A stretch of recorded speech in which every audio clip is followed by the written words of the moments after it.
I'm right now in Curacao, let's say by Philip's house. And we just take a take tonight because Phillips is also one of the person that really believe in this music. Right now I'm gonna play some really spiritual song. You can you have also the chance to enjoy the European influence in those times, you know, from the beginning till how the music is become till now. I just want to invite you to sit down, relax, and enjoy this bint. It's just the Bintaman with you. And of course, my name is Russell Soriano.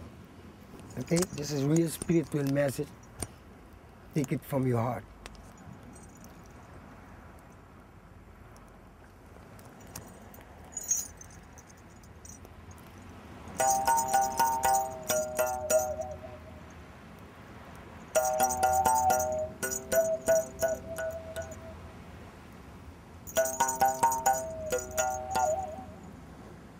This is absolute luxury and comfort, you know, that money cannot buy. I think there is more dimension that we don't understand. There were most probably a lot of healing involved at many levels, and it is a blessing to witness it. When you were listening to Russell's music, what was it doing to you? Well, first, this is intellectual. I think, wow, man, it is good to be human. You know, wow, we can do that. If I would be God, I would be proud of this man.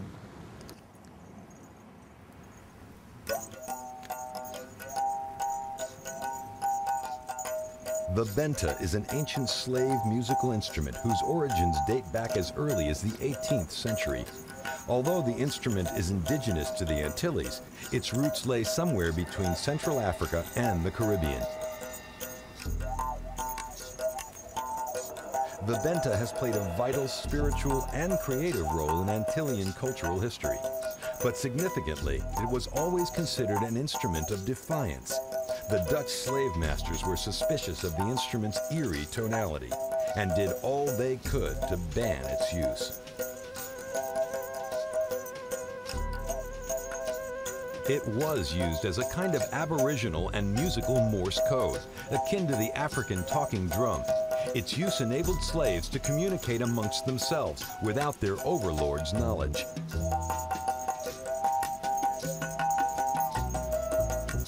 Although few know how to play it today, the benta remains a powerful symbol of Antillean emancipation and national pride. Russell is fantastic. He, like every true and honest artist, go and reach the inside with something very essential, something that's vital. It is maybe a little difficult to express, but there is vital pleasure. Like, without it, it will be only death. And he makes that vitality resonate.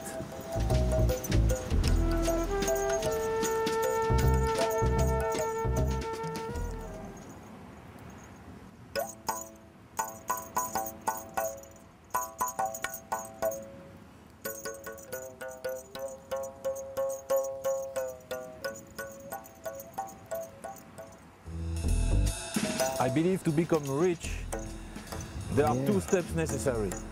First, you should be uprooted from all security. So it is really a gift if you can move out of your culture, out of your language, out of your security. And as well, if you find yourself with a complete different set of rules, then the apparent confrontation will make you a rich man. So it is good if you are from Curacao to go 10 years in Europe, for example, and if you're European, go live 10 years in Curaçao. Yes.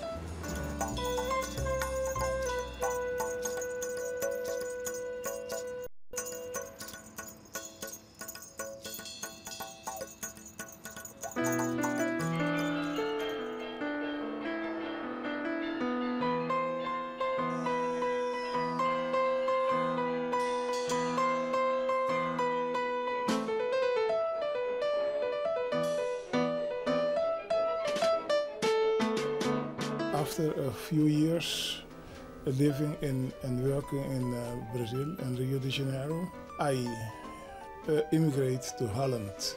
I came in March '53. I lived near the Vondelpark, and every day I went to the Vondelpark, walking the Vondelpark, and it was for me a total other world. Europe was. In that time, Amsterdam was not like it's now. Was an old-fashioned city. Yeah? You will see it back in my paintings, in my first painting.